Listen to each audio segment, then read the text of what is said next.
Let's go. Let's go. Welcome to On the Chain. This is Jeff here with co-host Chip. What's going on, Chip? What's going on, everyone out there in the On the Chain family? Big update. I'll tell you what, Chip, based on others' previous history with some other digital assets, you know what you got to do? You got to sell XRP at $1. Sell XRP at $1. What's going to happen with that? Something else we got to talk about is if you lost your keys, you've lost your crypto. Wait a minute. Is it not your keys, not your crypto? Or is it lost your keys, lost your crypto? Right? What's up with self-custody, Chip? And there's some really interesting solutions coming from Uphold and some of the other exchanges. We got to talk about self-custody versus holding on an exchange, mainstream adoption. How many people will really adopt if you have to self-custody? What does that all really mean? Let's dig into that, tear it apart, workshop it, and have a little bit of fun. Like the way that sounds, Jeff. Sorry, I was just queuing something up because like something happened to my browser settings here. I don't know what's going on, but here it is. Okay, Man, you ready to do this? I Not your think keys, so. not your crypto. If I hear that one more time, Jeff, I'm throw punching somebody. Really? I mean, it's like not your keys, not your crypto. Well, lose your keys, pal, and let's see how that works out. You'll be crying. I see so many people crying. I don't know what happened, but I got an email and it had a link, and I clicked on it, and then I attached Lost my I crypto. connected my wallet, and I don't know what happened, but something weird happened. Can you help me get it back? That's so I'm sad. like, the other part of it is you can't fix stupid, and it's sad, but we do the best we can to sort of warn people. But Jeff, this is what happens. Let's go. Let's you What ready? happens? Let's do. That's what Let's do it. happens. Let's Gotta do make sure I it. don't play the other Rumble Which one ones. are you Here we gonna go. do? Well, this is the OTC one, so here we go. Welcome to On the Chain. Maybe. Sorry, just fixing the ponytail here. Here we go. All right, let's do this. Right. So, Jeff, what's interesting is I think the first thing we'll start out today and jump right into is some Ripple news. So if we think about, it's interesting that, and I don't know if I still don't know how to pronounce the company, Metaco. So Metaco was Metaco. acquired. Remember Metaco? Remember we had that whole discussion like, what is it, Jeff? Is it Metaco? Nobody knows. Nobody But knows. Maybe the people who named it. Nobody really knows, really. I mean, it's just something, Jeff. Nobody knows somebody, but there are two interesting tweets this week. Posts. I can't even say tweets anymore. You see how that works, Jeff? You can't Is even it say tweets, that. posts, X's? Well, you gotta say posts, X post. X tweets. Is it an X post now? Well, it's post because if you want, remember you used to click the retweet button. Now it's repost. Oh yeah. So it's a post. Oh Post and boy, it's a post, which makes more sense than a tweet. So it is a post. post. Now it's an Well, X you post. can't. I You like can't. post and repost. Chip, I'm gonna repost what you posted. Okay. All right. You do that. I'll So you go ahead and repost what I posted. I'll post something and you'll repost it.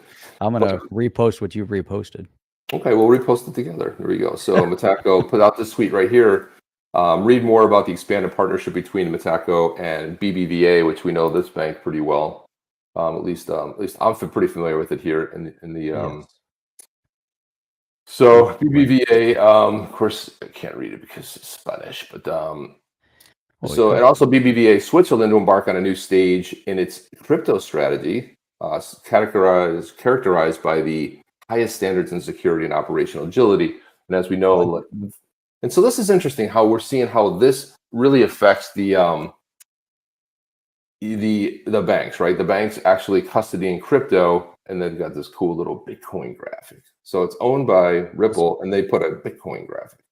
So it's pretty cool. So if you guys remember, this was when was this? This was May. So leading enterprise crypto company Ripple acquires custody provider Metaco for $250 million. $250 million. Let's fight a lawsuit. 150, 200 million. Let's go acquire a company. 250 million. They got an arsenal of some value sitting there, right? Oh, it's awesome. So, and they said with this seminal acquisition, Ripple takes on the growing institutional crypto custody market expected to reach US 10 trillion by 2030. And you go like 2030, that sounds so far away. I mean, we're almost into 2024. So you're telling me by 6 years, $10 trillion is where we're going to be. That's massive for the crypto custody market. We're not talking about self-custody. We're talking about institutional crypto custody market. We're moving in an interesting direction, whether Gary Gensler wants it or not, whether the SEC wants it or not. Things are developing. But we're talking about crypto custody on a global scale. not just in the US. There might be zero institutional crypto custody in the US if Gary Gensler has his ways, and it's all going to be over in Switzerland. Well, he won't be the chair anymore, so he's going to be done. This is like last year, 2024. We get a new sheriff in town, and then he's gone. So, but look, check this out here. So they said, in addition, Metaco Harmonize, trademarked at the TM symbol there, opens the door for BBVA to expand its range of services in the future, such as servicing tokenization of assets to meet the needs of private banking customers and institutional clients. Also, this is another testament that Metaco Harmonize represents the institutional standard for financial institutions and corporations to build blockchain and digital asset services that delight individual and institutional customers around the world. What do you think about this, Jeff? I mean, this is when we think about custody markets. So Ripple's got the software over here for moving cross-border, and then, oh yeah, by the way, do we have a solution for that? We have a solution for that. And the custody and crypto. And again, you and I have talked extensively about what I see online almost every other day where somebody made a mistake and they lost. Now, if you're going to have, and people are always on here screaming, it's not your keys, not your crypto. I get it, but here's the problem.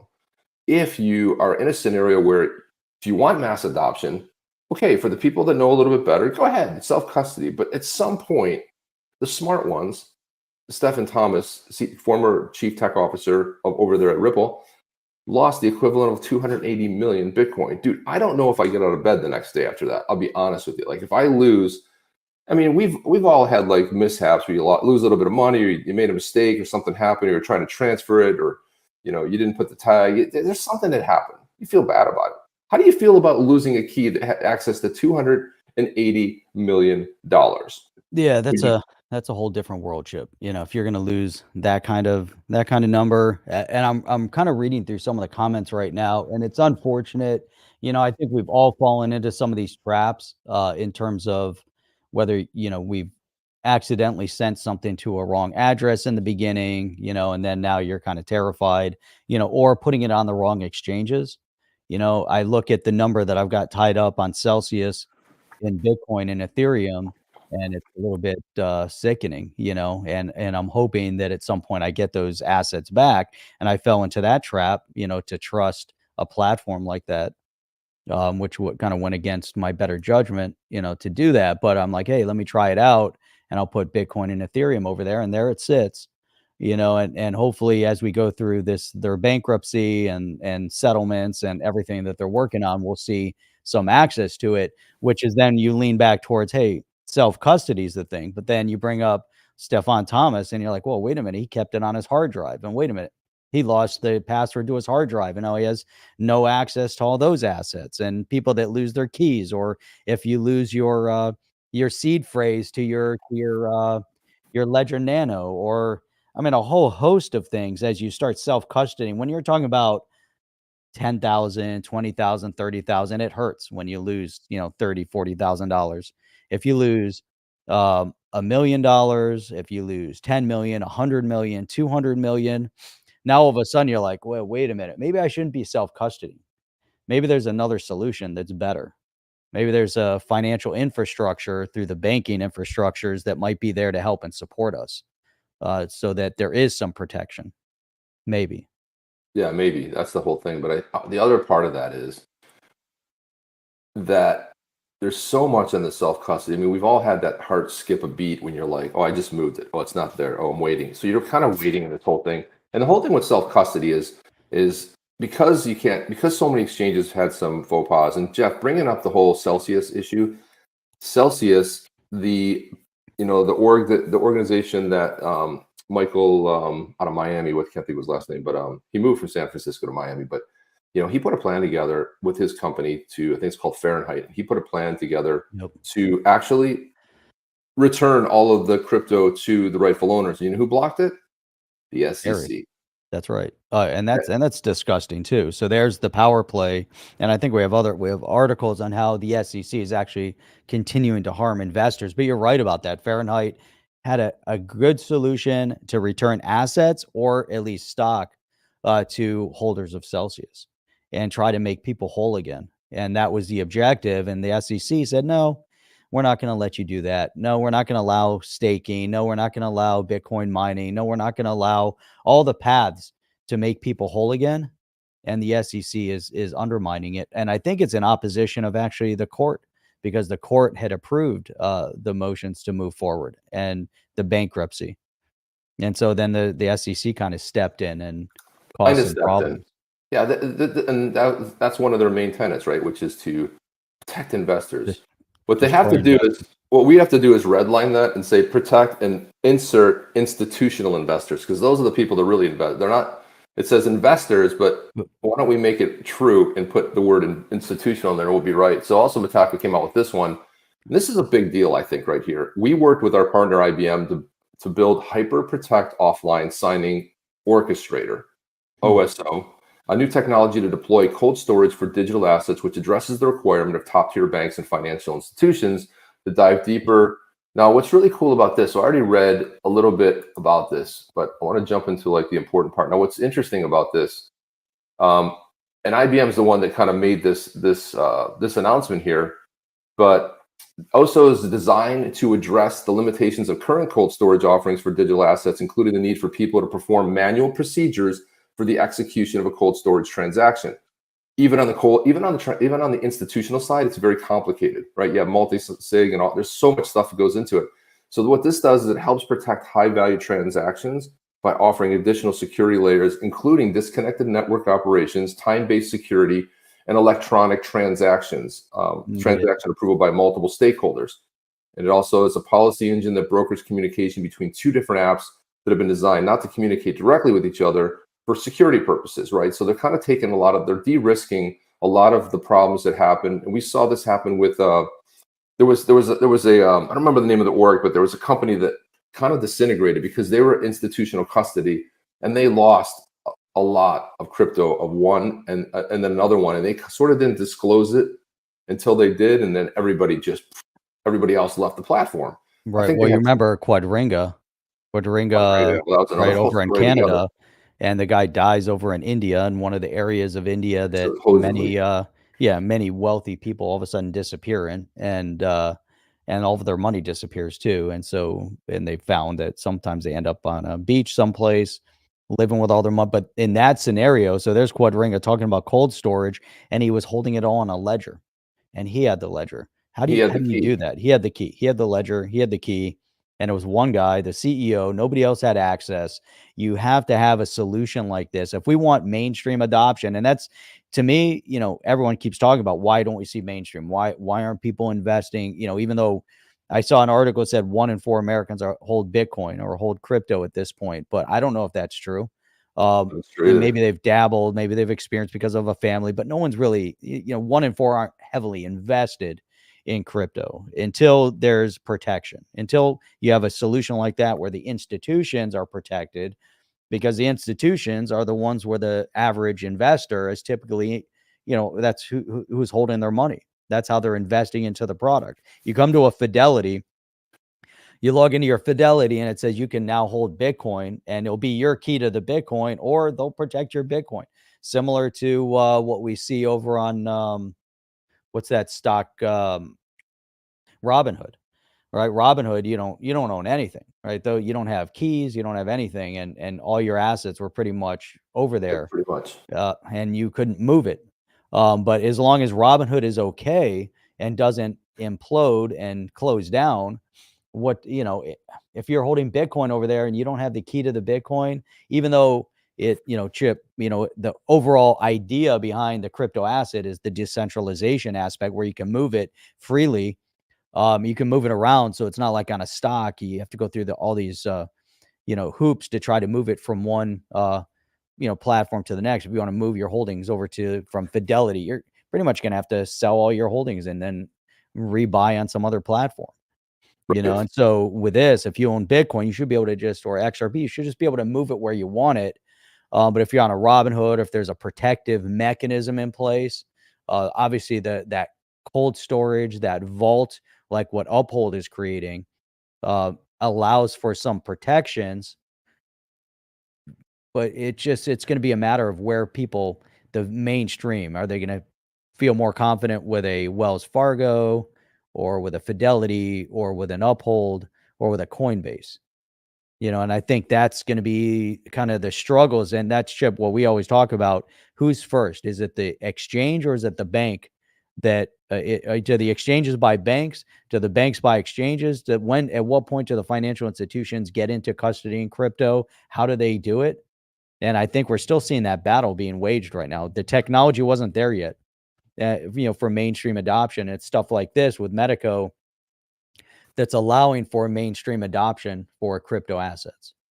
And that, this is a big deal. It's a big transition point right now. Yeah, and so you got these great solutions. So you need a really good, trusted solution. And so now IBM coming into the picture and making it even de-risking it even more, right? Right. Unconnected networks, people involved in transactions, right? So they're putting in measures that is going to protect these large institutional assets, and that's what's going to be really important. So enter Uphold. So Uphold, who was the only one really in the that one of the few exchanges that said, no, we're not going to bend the knee to the SEC until we hear XRP is a security. And guess what?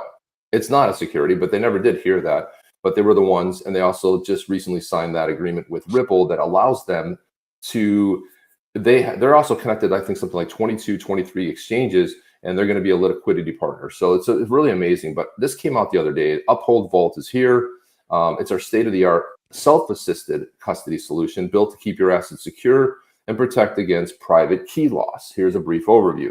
So let me know if you don't hear this, Jeff. I did share the sound on this, but let's see if we hear this. Let me double check the volume here. Let's put this up. Let's go through this. Let's see. This is self-custody. Yep. All the benefits to self-custody and access to instant trading with confidence of assisted key replacement. I thought there was something. Are they talking? Just music.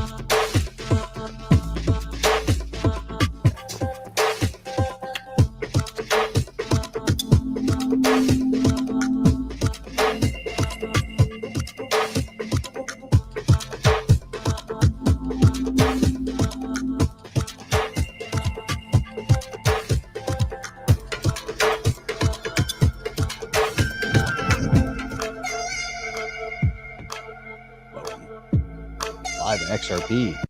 Look at that. Yeah. Man, that's really awesome. I think that's great. Yep. So the way that it works, Jeff, is you have two keys, and it takes all the keys to really move it, right? So if you lose a key, you've got a backup key, but you can help, because of that backup key can help replace the actual key, right? So people will be like, well, are Chip and Jeff recommending to keep your keys on an exchange? It's a solution for some people who don't feel comfortable with the self-custody, or maybe you just put some of it up there, right? Maybe you put, a lot of people have a strategy where they have their cryptocurrency spread across multiple cold storage wallets, just for obvious reasons. Some people keep a little bit on an exchange just to kind of have, they want to do transactions, they want to buy NFTs, they keep it in there's the Sum wallet, which has been renamed, but I'll call it Sum until I actually see it change on my app. And so this is another yet opportunity. Now, what I'd like to know is who the custody partner is. I don't know who the custody partner is. And maybe they talk about it, but it'd be interesting if it was Metaco. I don't know. Yeah. I don't know who it is, but those are some of the things that are important to understand, important to know. But you bring up an interesting point, similar to banking, if you think about CDIC, protection, and so if you have, not CDIC, what did I just say? What's the protection in the banks? FDIC? FDIC, what I think. Yeah. I'm thinking there's too many letters we have to worry about. There's too many letters. And as soon as I said it, I'm like, oh man, now I'm confused. I can't remember what the real one is. Well, for a second, I was kind of like FDIC. I'm thinking CBDCs, CBDC, CDS. Then there's CBD oil, Jeff, on top of it. CBD oil. I want to call that CBDC. Put some CBDC oil. I'm sorry, CBD oil. There's too many acronyms, too many things. So even within the FDIC protection, it only protects your account up to $250,000. So then people put $1 million in a bank, and then all of a sudden it's like, well, wait a minute, you're only covered up to 250. So people try to diversify across different platforms, different banks, potentially. But then think about it from this perspective. You have your ledger, You have your exchanges. I see that, who is it here? DD1 said, just got my new Trezor today. Can't risk my XRP on the Ledger Nano anymore. So imagine you hold a little bit on a Ledger Nano, a little bit on a Trezor, a little bit on Uphold, a little bit on Bitrue, a little bit on Coinbase.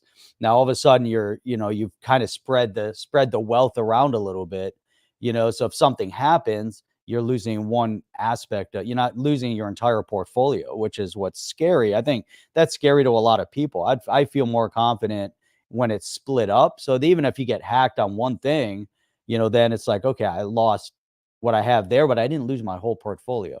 And I think that's becomes really, really important, because Didi's saying, uh-oh, are we recommending that people keep their keys on an exchange? I think people have to keep where they're confident. I think for mainstream adoption, No, not right. mainstream adoption isn't confident holding their own keys. That's my opinion. That's why First I said banks. adopters are, but That's why I what's said that? banks. And that's why I said banks. But people will continue to F up. They will continue to lose it. And everybody will be like, "Not your crypto, not your keys." And I'm like, listen, man, you gotta work at your own what's comfortable for you, right? Yeah. However you want to de-risk your life is what. But yeah. we're talking about what's out there and what are the opportunities, right? Right. And so if you want to keep a little bit on an exchange, this might not be a bad idea. But the thing about this is like, I don't know who the custody partner is. We still don't know. There's a lot of, if you lose your vault key or your backup key, Uphold helps you replace it, restore access to your funds.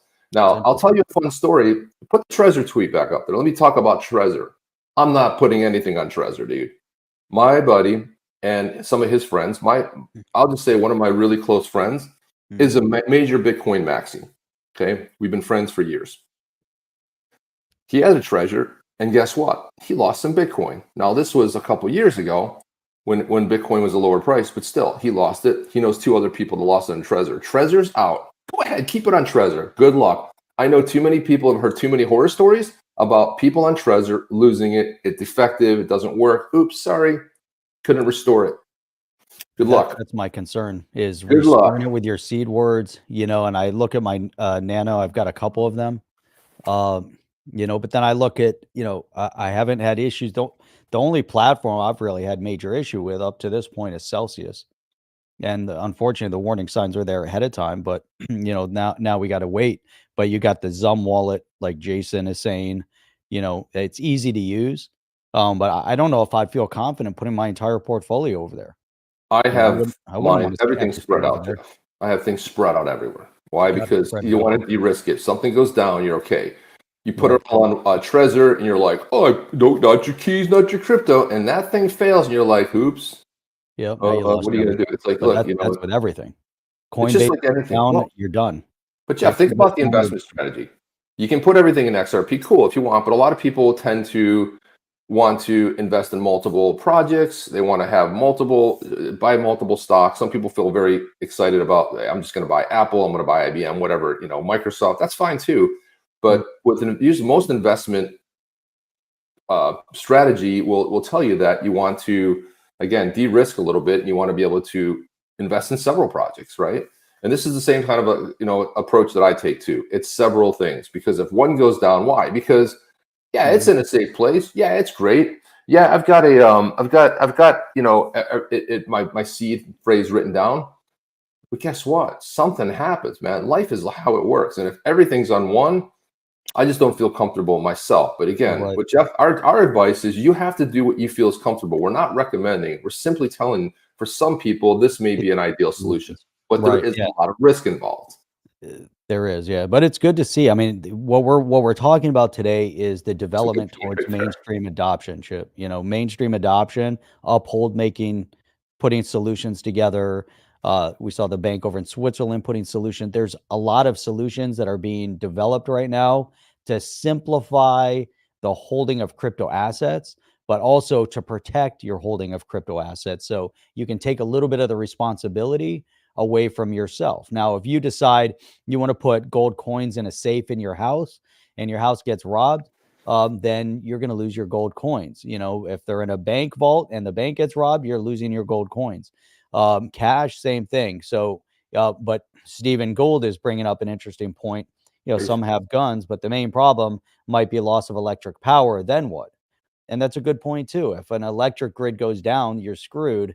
But if our electric grid goes down, and it's down because of conflict, I'm not so worried about my crypto assets at that point. I'm more worried about what's happening outside my front door. But you're right, but that's a concern based on what we're feeling right now. There's a lot of turmoil in the world right now. Cash is still king. And we have to think about that, but with your cell phone, with your crypto assets on a cell phone, as long as it's not a digital dollar, but there's a lot of concern in the world, about what's happening, but we really have to think about right now, let's think about where we're at. Where do you want to hold your assets? How do you want to protect your assets? Some feel fully confident protecting it with a treasure. Some feel confident with a nano, a ledger, there's different ledgers. Some, put their Bitcoin assets on a hard drive, then lost access to their hard drives. There's so many solutions. Some have their assets on Coinbase and feel comfortable with Coinbase. Say, hey, Coinbase is traded publicly on the stock exchange, so let's feel confident with that. Some people feel comfortable with it's going to be, Chip, you brought up the solid point there. It's all about risk tolerance. What is your risk tolerance level? What do you feel most comfortable with? And then how do you want to diversify your holdings? And I think that's what everybody's considering. I think that's right. And I don't think that people should say like, oh, we're recommending. Look, I've said from the beginning that banks, for a lot of people, you have to remember, you're not going to change legacy overnight, right? So you're not going to say like, well, I mean, Bitcoin came out, it was like, screw the banks. But this whole conversation of decentralization is all about banks going away. This is why we had Jamie Dimon coming out and saying that that Bitcoin should be banned. Well, why? Because Bitcoin is a major threat to banks. Right. They're going to eliminate them. So of course he's going to come out and say it should be outlawed. But meanwhile, they're in the back end. They've been buying Bitcoin, right? They're talking about doing a spot ETF. They're talking about all this stuff in the background. Not only that, but you're talking out your ass if you have JPM coin. They renamed it to some fun name, Equinox. I don't know what the hell they call it. They call it some weird thing. But ultimately, it's JPM coin, right? So they're using their own crypto, decentralized. It's probably more centralized, but to move cross border instead of going with an outside solution. So it's okay if they do it, but not if someone else outside, because again, all of this stuff comes down to control.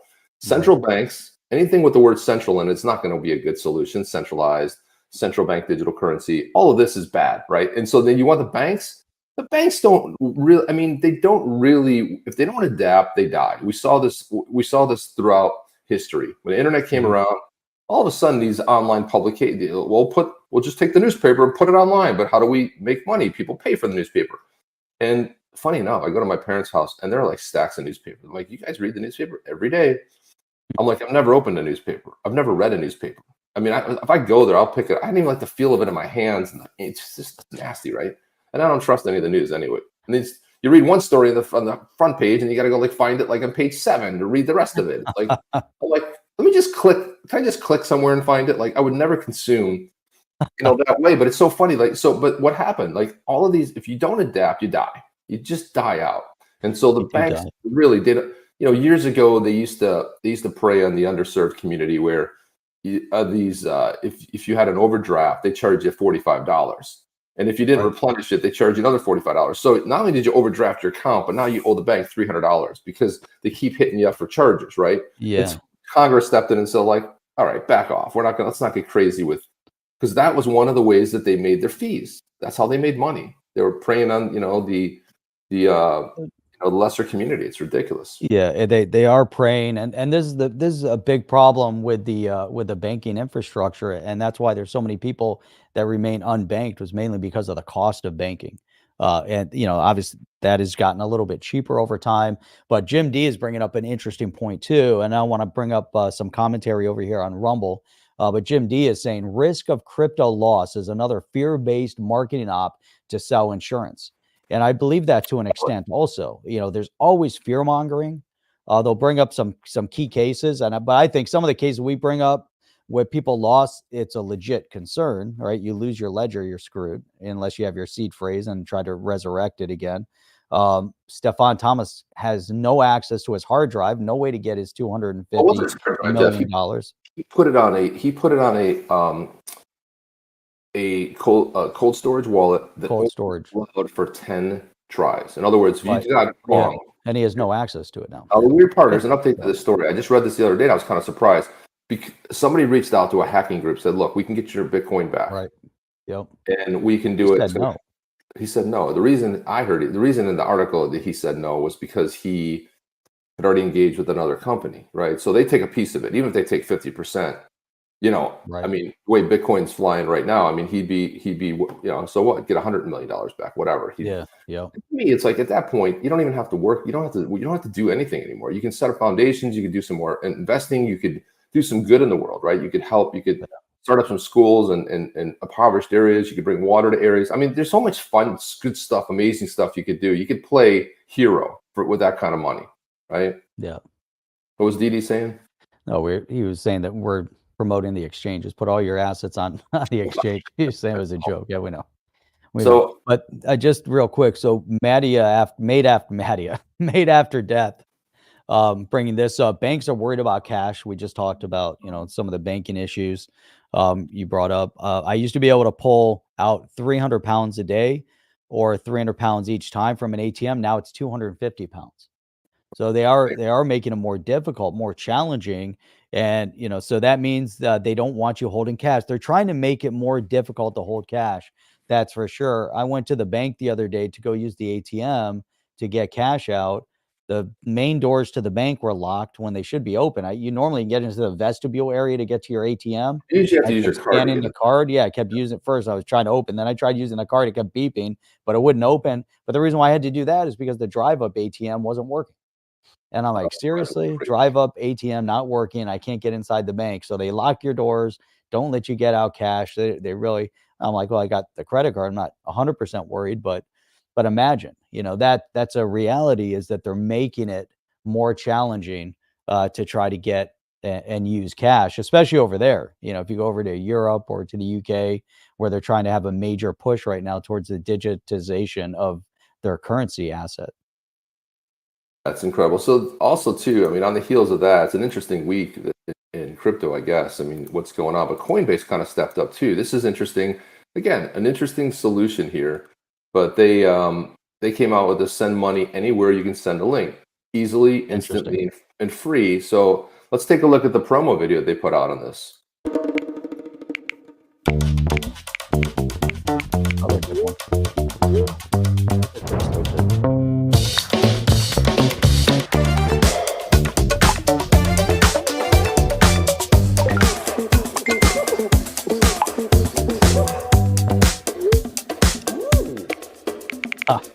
What's the fee? Zero fee. Zero. Free, Jeff. Wow.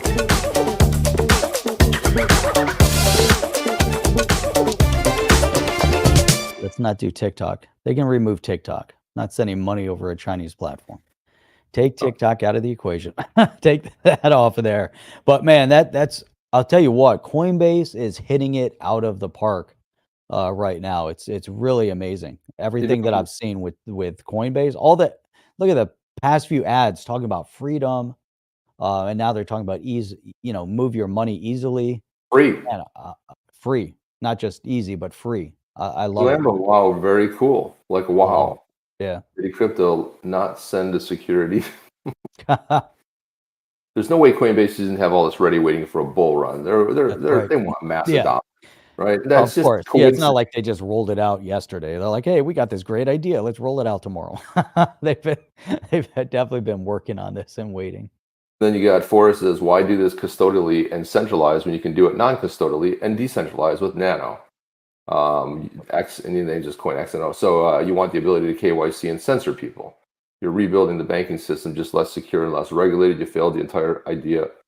Dude, you can still do that. I mean, it's like if you want to send an asset to somebody else, it's not like that's not possible. Again, this comes down to what do you feel comfortable with. But if somebody wants to send some money and they want to send it to, I want to send some money to my brother-in-law in Chile, right? So what do?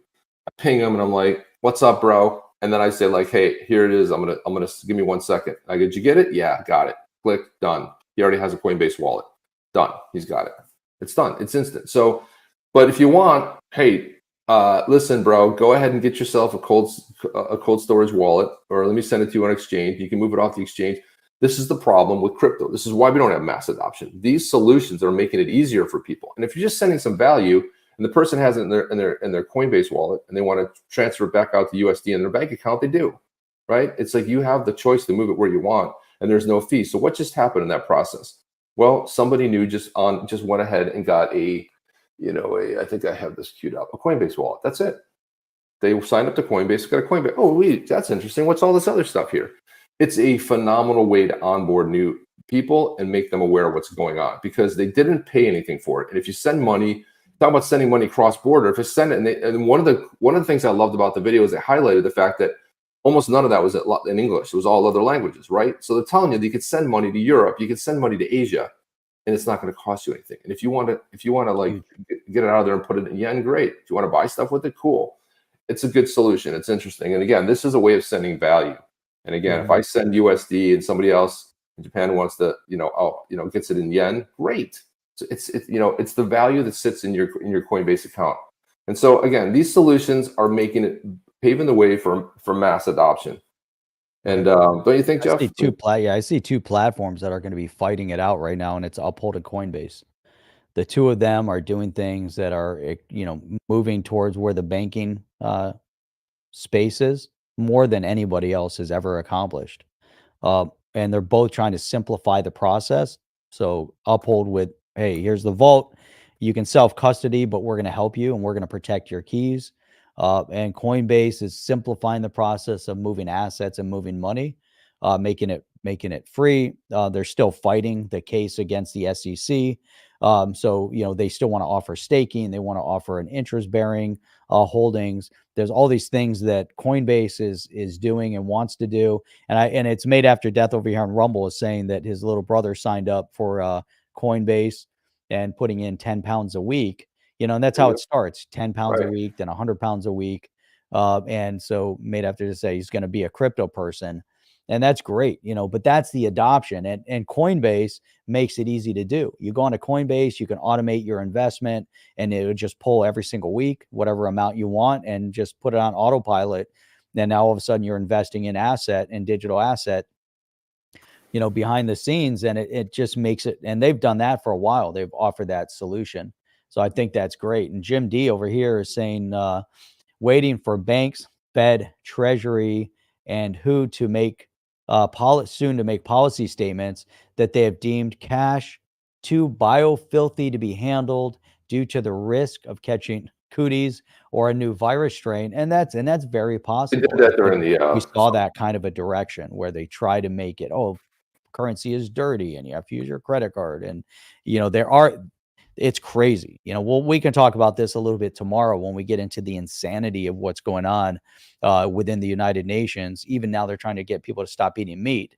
So think about these international organizations as they want us to move away from cash. Why do they want us to move away from cash so bad? Why do they want us to digitize money, not decentralized assets, but they want us to centrally bank controlled, or even better, if they had their way, IMF, International Monetary Fund controlled, or, with an implementation of the World Health Organization, which we know is totally corrupted.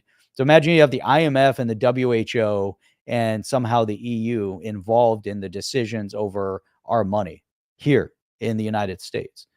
Could you imagine that, Chip? I can't imagine it. We have a constitution that will not allow outside. And this is why, we can't get into it here, but this is why if you have a war and you lose, like you surrender and you lose, well, then there's no more constitution. And that's the only way, that's the way it gets done. So that's a whole sort of different story. But Jamie Dimon today, or the other day, was chatting up with Senator Elizabeth Warren. Gotta remember where we are here. Where are we here? We are on YouTube.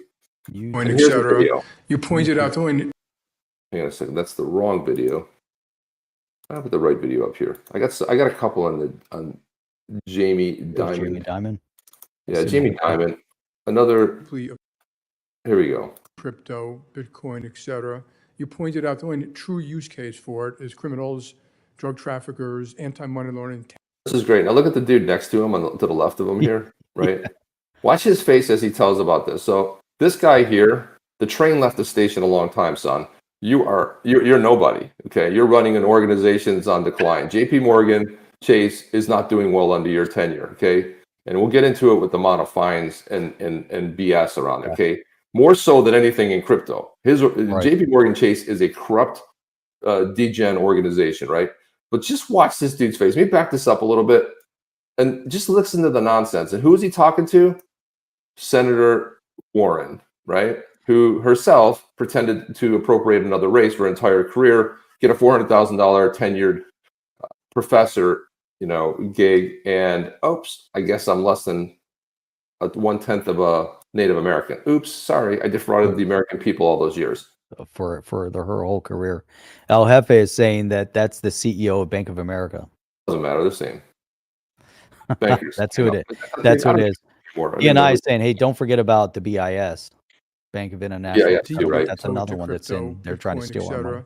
You pointed out the only true use case for it is criminals, drug traffickers, anti-money laundering, tax avoidance, and that is a use case because it is somewhat anonymous, not fully, and because you can move money instantaneously, and because it doesn't go through, as you mentioned, all these systems have built up over many years.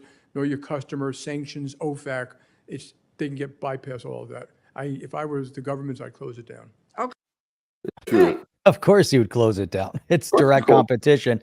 Uphold Coinbase, by the way, is publicly traded and had to be approved by the SEC to release their security. Oh, that's right. They sell stock. There's a Coinbase stock. They don't sell it, but there's a Coinbase stock on the stock exchange. So they're a publicly traded company that have to keep their records and visible to the public and the SEC and everything. And so they have to do everything by the book, and people are putting their assets over on Coinbase. So if you have Bitcoin on Coinbase and you move your Bitcoin, Coinbase still has to report. They know they have a KYC on their platform. So what Jamie Dimon is saying is just, he's so full of himself. He's trying to protect his legacy. His legacy is a dying breed at this point. The thing is that his dying breed, the danger of the dying breed is that they're going to be very quick to adopt the digital dollar. So it's going to be a Jamie Dimon that's going to say, hey, the digital dollar is our salvation. And so we're going to adopt it because that's our salvation, because he wants to maintain his control, versus saying, hey, Coinbase is doing amazing things. Maybe we should partner with Coinbase because they understand the decentralized aspect of things to protect the people. But nope, we know for a fact, you can just see based on his mannerisms and everything, and previously leading up to this point, what he just said, he would destroy it, get rid of it, close it down. But as soon as the government talks about the digital dollar, guaranteed he'll be the first one backing it and saying Chase is on the forefront of technology with the digital dollar. Yeah, and use our solution for cross-border payments. And so the funny part about it, he's talking. You don't see it on this clip, but he's talking to Senator Elizabeth Warren. And the funny part is, so last time Warren was talking and interviewing Gensler, they exchanged, they colluded and they had the questions, right? You don't think this was all planned? I'm going to ask you a question and you're going to give me the answer. We're going to talk about shut it down. And Jamie Dimon, who's the CEO of JP Morgan Chase, is the forefront of leadership when it comes to thought leadership around banking and crypto and blah blah blah. So here, John Deaton had something to say about that. And on this clip, he said, talk about an effing hypocrite. Who's the criminal, Jamie Dimon? Let me ask you a question. The last 5 years, when JP Morgan has been fined over $35 billion for illicit and fraudulent activities, did any of your staff use Bitcoin or crypto? Right? So there's one of it. And then Fred Rispoli came in and said, well, hey, don't forget the 70-something million Epstein settlement they paid, because they totally didn't do anything wrong. It was just a frivolous lawsuit. Go away. So they were the bank of Jeffrey Epstein. Oh, geez, I wonder, why did they choose JP Morgan Chase? Here's the cat that called the kettle black, right? So this is a guy who's complaining out the thing, and he's doing worse. And he's talking about crypto and criminals. But meanwhile, if you're a government agency, you want criminals to use Bitcoin because you can actually track it. You can track down the wallet, find the transactions because it's enumerable, because it's on the freaking blockchain.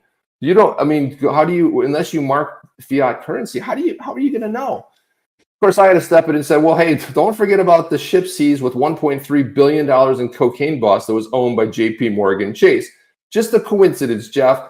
So a $1.3 billion cocaine bust. And it's like, wait, who owns the ship? JP Morgan Chase. This is just the ones we know about that they got caught. Then they were also caught, I believe, manipulating silver. That was another big one they got caught for and fined. The fines are ridiculous. And John's right here. Are insane. Sure. Who's talk about being a hypocrite? Look at that. I mean, it's incredible, right? I mean, Murphy says for fraud are going back to cash to avoid blockchain tracking. Dimon is a criminal. Absolutely, 100%. There's so many protections for banks.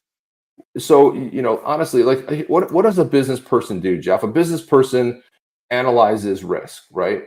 And they say, like, let me see. Probably shouldn't do this. But let me explore what could possibly happen. All right, number one. So the downside is we launder $100 million and we get fined, $100 billion, and we get fined $5 or $10 billion.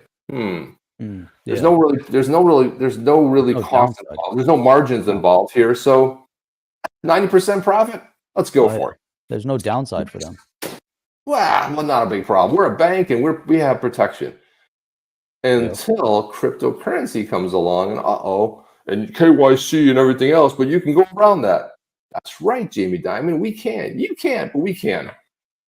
So good luck to you, buddy. I mean, so what I wanted to show is it's amazing though, Chip. Hey, hang on before you move on to that. XRP, Peaky Blinders here. All I want for Christmas is a bag of Yeti Java, the badass Yeti's coffee. Just leaving it there. And then Matt Eanes is saying Yeti Java in a perfect Bitcoin backer, blockchain backer, Bitcoin backer, blockchain backer mug. Bitcoin backer. Bitcoin backer. Got Bitcoin on the mind. Like, get your badass Yeti's coffee at that badass Yeti's coffee link that we put in there. Coffee is amazing. I already drank my coffee. I was drinking coffee at 7 a.m. and by the time the show started, I'm like, damn it, I'm out of coffee. That's it. Now I got my water. That's what I got. Outstanding. By the way, I made some cold brew with the badass Yeti coffee, man. The Obsidian Bold, and it is the best. And I had some people over to the house last weekend, and I was like pouring shots of it, and they're like, holy crap, this is like the best coffee I've ever tasted. It's like there's no bitterness. I said, well, part of it's part of it is the cold brew. I don't know, Jeff, do you like cold brew? I love it. I've had cold brew. Cold brew is good. Yeah. So I make the cold brew, and I was pouring, and then someone said, like, hey, can I get that with some almond milk? And I'm like, coming right up. So I put some with almond milk, mixed it up. Like, this honestly is the best thing. That day I sold. This is great because that day 2 people said, holy crap, got to get the what coffee is this? Badass Yeti. What is this? I'm like, yeah, it's badass Yeti. Me and my business partner, we have a coffie brand. This is yours? Yeah. This is what I'm drinking? Yeah. Okay, how do I buy it? Can I see your cold brew maker? Yeah. Something on Amazon like this. I think I found it. Is this it? I'm looking at the brain brand. I'm like, yeah, Amazoned it. So the proof is in the pudding, as they say. But somebody took in the Yeti. The proof's in the Yeti.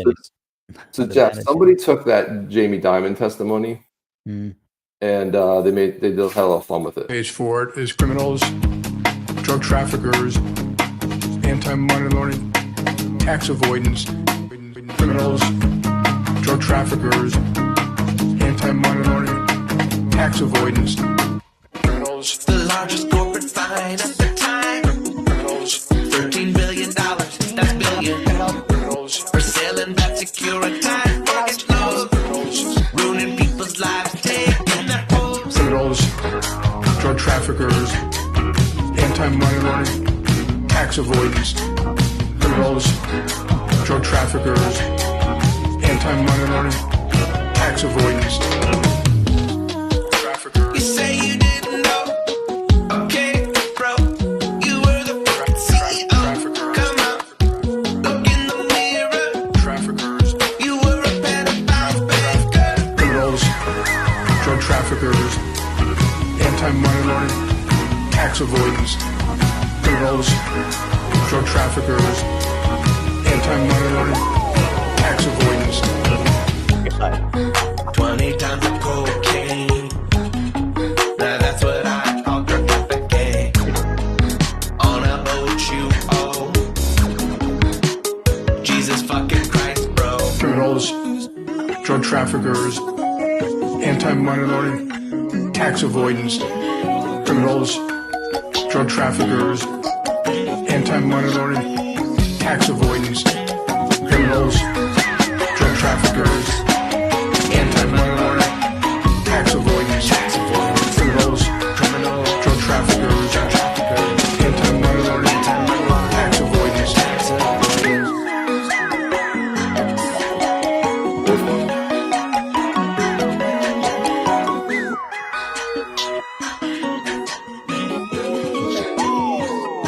Oh, shit. All JP Morgan. Look at that. How many years, dude? Every year. Every year. It's amazing, right? Man, it's still playing on the Rumble over here on my side. It's amazing. It really is. Diamonds aren't forever. That's funny. That's a Oh good. my God. It's so crazy. More monkey business. We don't have government anymore. It's all run by corporations. I'll tell you what, Jim D, all these corrupt CEOs providing us with free comic entertainment in these video spoofs. How can, I'm not gonna say how can they do that, because, they go up there, they're in front of Congress, they're being questioned. They're so far above it all because the bankers, for the most part, the banks like JP Morgan, Deutsche Bank, all of them across the board, the amount of fines that they've had to pay for fraud and corruption and everything else it's mind-boggling, and so I love that video because it just shows, as he's talking about the fraud and drug trafficking and all the criminal intent. And here's JP Morgan. They do something wrong that if anyone else did it, they'd be in jail. And the bank, and the CEO of the bank, well, here, the bank will just pay $1 billion in fine. The bank will pay $100 million in fines. And they just keep paying their fines, but they keep breaking the law over and over and over again. I love that video. I think that video is so spot on. We've talked about this for, so many times when they bring up, this notion that crypto assets is used primarily for nefarious purposes. And yet hard fiat cash has been used for nefarious purposes since the invent of hard fiat cash. Exactly. Yeah. I mean, look at this right here. So this is the real reason that banks are nervous about crypto. Cryptocurrency does not seek And this is Brian Brooks, right? So let's just listen to what he had to say here, and let's connect the dots. does not seek to replace currency. It's a bad name. Cryptocurrency seeks to replace banking. Oh, Wow. well, there's the dirty little secret. Oh, Wow. oh, wow. I mean, let's just say the quiet part out loud. It's a bad name. You're trying to replace. Oh my God. He just said it right there. I'm surprised. Just said it out loud, right? 4 things that banks have done since the 1300s, those are going to go away, 100%. And How about let's just be Jamie clear what Dimon? I mean by that. The reason that we even have banks originated in Italy around the year like 1340, all right? And the reason they originated was because of a set of accounting advances that allowed banks to serve as trusted intermediaries between parties that owed each other money. Before that, literally, I would write you a note and I would promise to pay you money, and you'd put the note in your pocket and you'd see if anybody else would take the note. That's why we refer to discounting notes. And then banks arose, and it was like, you no longer need to do that. We'll take care of it for you, but you're going to have to pay us to do that. That function of needing a trusted intermediary to maintain ledgers of account to figure out, do I owe Brooks money or does Brooks owe me money? It turns out that function no longer has to be done by human beings. The same way we don't need postal clerks anymore. I can send you an email for free and it's instant, and that's just the end of the post office. Sorry, but it just is. That function will go away. What's going to be left for banks is the high value add service. What's so funny is you got these two yahoos sitting over there, and they're laughing their ass off, right? Oh yeah. And that looks like is that the dude from is that Brooks? This is, structured finance, investment advisory, all of the things that make a dynamic economy function. We still need people to do that. There's a lot of creativity going on in finance. But the core of banking, the base of the pyramid, the thing that drives most of their revenue, doesn't need to exist. And that's why I say, and I was saying to one of the organizers, even before we stood up at this panel, Cryptocurrency does not seek to replace currency. It's a bad name.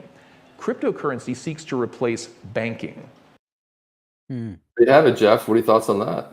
I think he's 100% spot on. And this goes back to Bitcoin's original premise and Bitcoin Maxi saying that Bitcoin will replace banks. But I don't think the Bitcoin itself was going to replace the banks.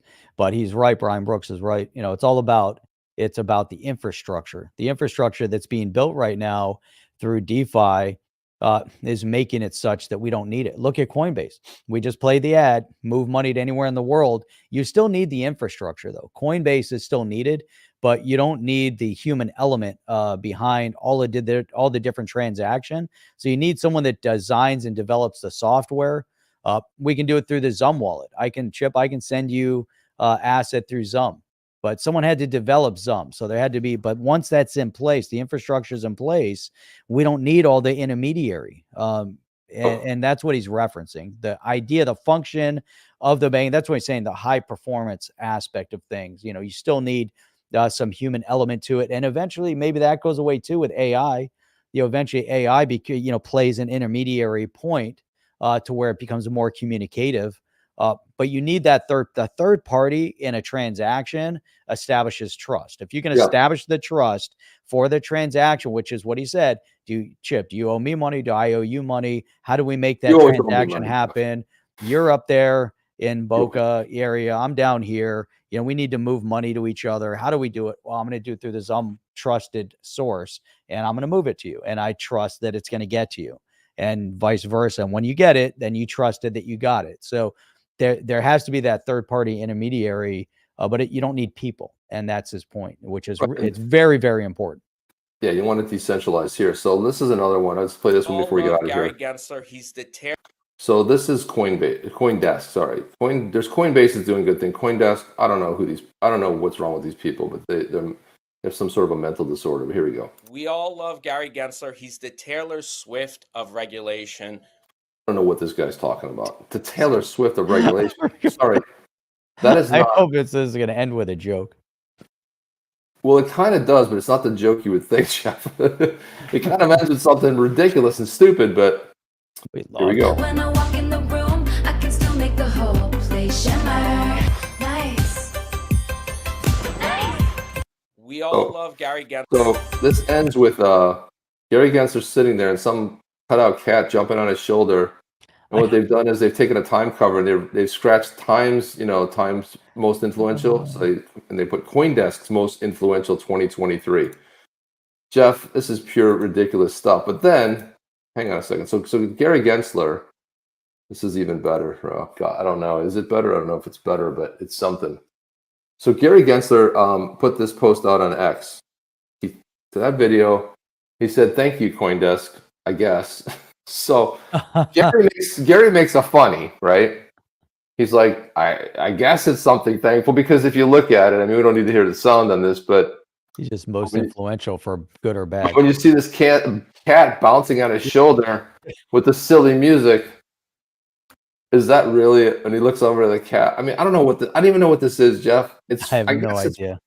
It's weird and creepy and funny in a way, and then this one here. Stu Alderati got it. And he's like, well, how many tax dollars are wasted on this ridiculousness, right? Right. Unfortunately, I don't want to be the guy to correct Stu Alderati, but I had to correct him in this instance because I said, where's my here, this might be mine right here. I said, Stu, minimal taxpayer funds were used. It mostly involved the time taken by Gensler or his team to post this, since it was an initiative led by CoinDesk. It's not a video he put together. He was just commenting, he's like, thanks. I guess. I mean, they put him with a cat bouncing on his shoulder with some goofy music in the background. It sounds like they're sounds almost parody, right? And so you start seeing, we love Gary Gensler. He's the Taylor Swift of enforcement or whatever the hell. I don't know what he said. Enforcement's the better thing, right? But how ridiculous, Jeff. That is some garbage right there. Do you think? XRP blinder. Anyone know how many XRP I need to be a millionaire with $1? No, the reason he's saying that, there was an article that was posted, if you guys haven't seen it, and they're like, how much XRP do you need to be a millionaire? And people were like, if it goes to $1. Yeah. You know, Let's it's see. like it's just Million. this whole thing is funny. It was funny. So then, $1 million. $1 million, Jeff. I wanted to throw this up there. Had a little interaction here with a with a Rippler, which happens once in a while. Usually it's limited. Sometimes Joel, I Yeah, would say we've Joel got Katz, David Schwartz here. we've So got 20 over on Rumble this morning, and we got close to 100 over here on YouTube this morning. That's really great. I love seeing the combo. Tomorrow night we're going to be back exclusively over on Rumble, 8 p.m. Eastern Standard Time on Rumble. So make sure you guys check us out and follow us on Rumble if you're not following us already on Rumble. While we're doing this, I'm just going to put the link to go. So if anyone's over here on YouTube and you want to follow us over on Rumble, which would be great, please there's a do that. link right there to Rumble. Go there, click it, follow us, hit the bell. That way, when we get ready to go live over there on Rumble, you'll get it 8 p.m. Eastern Standard Time on Sunday and Wednesday evenings, and then here Saturday morning, 8 a.m. Saturday, 8 a.m. Eastern Standard Time on Saturday mornings. You find us here on YouTube talking most about crypto. Tomorrow night, we're going to get into the geopolitics of cryptocurrency and Exactly. And also geopolitics download of the app. geopolitics. Put the app on your Android or your iPhone because yeah. and enable notifications so it pops up on your screen. They all pop up. Not here where they kind of pop up sometimes, and we like what you're talking about type of thing.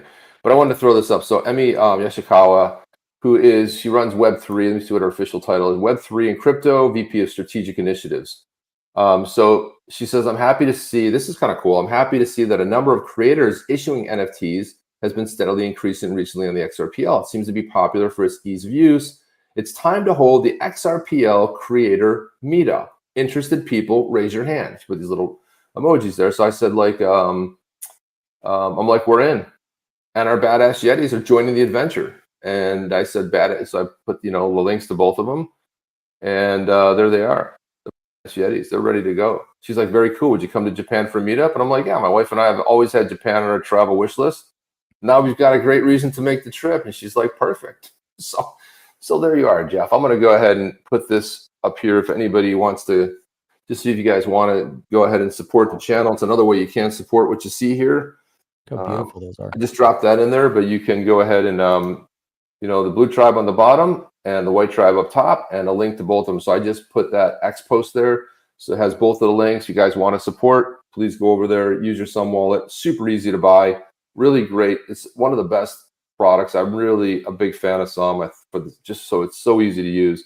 And of course, these badass Yetis right here. Look at these badasses. Look at this. Man. So I have to bail. Can you wrap it up? I'll wrap it up. Yeah, go ahead and jump. Out of here. All right.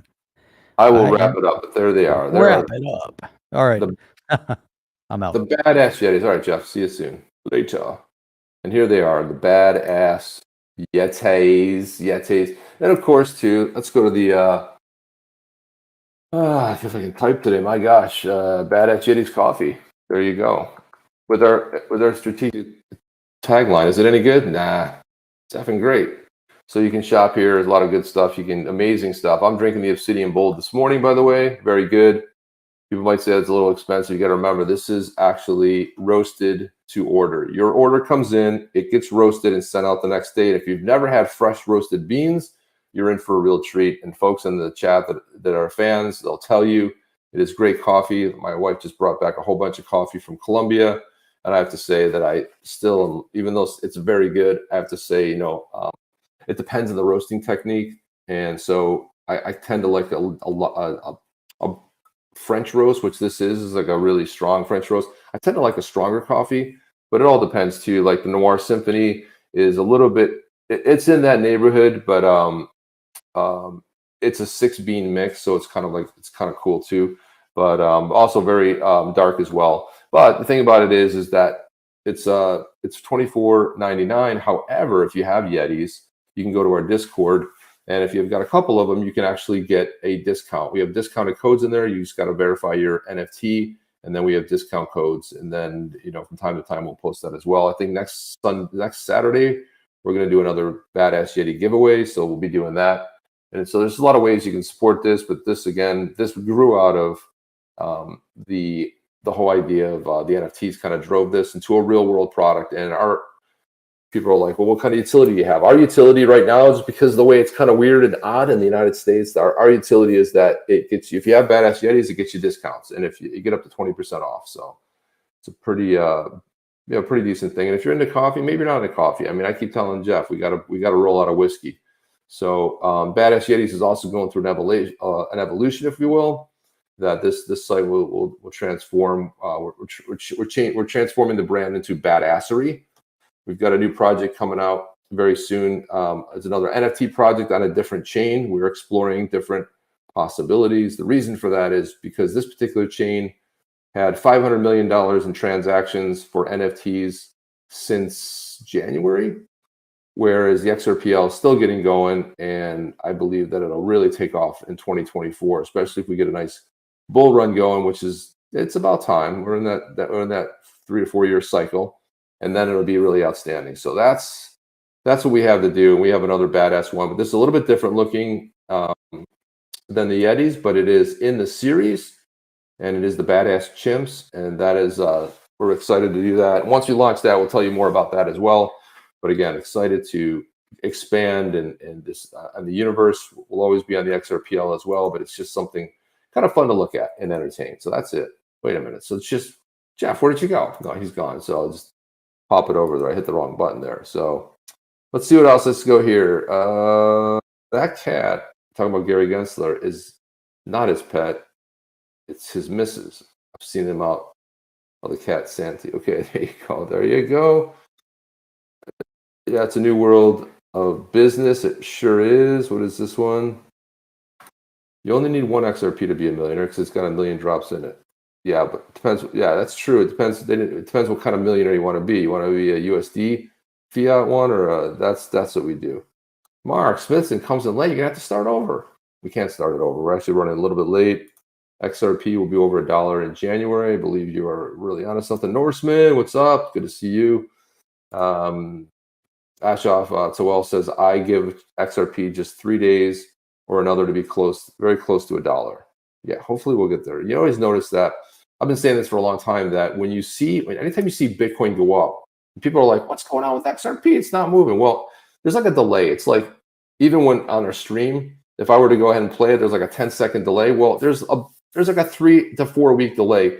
Bitcoin starts rising and XRP kind of hangs out. It might oscillate a little bit, but what ends up happening is that as Bitcoin starts making its ascent, XRP is looking around saying like, what's going on? And then finally realizes, oh, Bitcoin moved. And then all of a sudden you start seeing some movement. It's like 3 to 4 weeks almost every time. So, and then you start seeing some other altcoins start to make their move and their ascent. So it's kind of a fun thing to watch.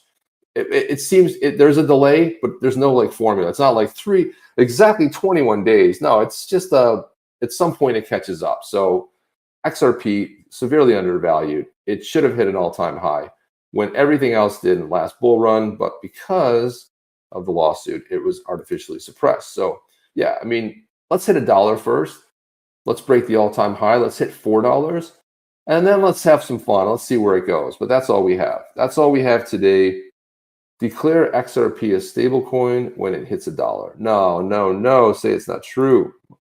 Say that it is not true that we have $5 XRP by the end of the live stream. Book it.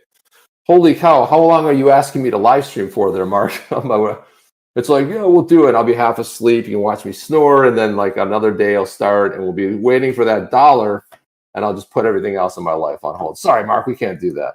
Norseman, whoa, Norseman coming in hot over here. Look at this. Beautiful, Norseman. Thank you for the support of the channel. Guys, we know it means a lot, especially with the way the economy is right now worldwide, especially all the stuff that everyone is struggling with. This means a lot to us when you go ahead and support the channel like this. Norseman, appreciate that. He says, holding XRP but making money on others, this is the way. There you go. Yeah, I mean, that's a good strategy too. You might want to pick your one you want to hold because you believe in it. You believe in the use case. And then on the other side of that, you're doing some horse trading, right? You're doing some ups and downs. And like, I know a lot of people have made a lot of money buying meme coins, right? You buy it at such a ridiculous 0.000006, and then it goes up to 0.0003. And you're like, hey, if you put enough money in, you can make some money, right? So there's all kinds of ways. That's not bad advice either, and I kind of can understand that too, because it's kind of like my strategy on a couple things too, where I trade some things over here, and there's like these ones that I believe in, right? My Bitcoin, Ethereum, and my XRP, and Cardano, XLM. Some of those don't move so much, but other ones, yeah, kind of play around a little bit. You make a little bit of house money. When I say like, it's play money, right? You made a little money, took a profit, now you take with the house money, you lose it. Yeah, it doesn't really affect you. Yeah, you'd like to have it, but again, it's house money, so you can play with house money. But appreciate that, Norseman. Appreciate you guys a ton. And Norseman says spot on, right on. Yeah, I love that. Love when we get agreement. South Florida Digital says the Uphold Vault may be the way for an off ramp. If are they becoming a bank? This might be a great way for the first bank account on Uphold. Any thoughts? Yeah, well, I mean, it's what Jeff and I talk a lot about, is we're seeing the lines blurred, right? Banks wanting to get into crypto, wanting to buy, exchanges, wanting to launch their own coin, JP Morgan coin. Again, I don't know what they renamed it to, but I'll call it JP Morgan coin. I think it's all up for grabs, honestly. I think that all of it is in the grand scheme of things, makes a lot of sense.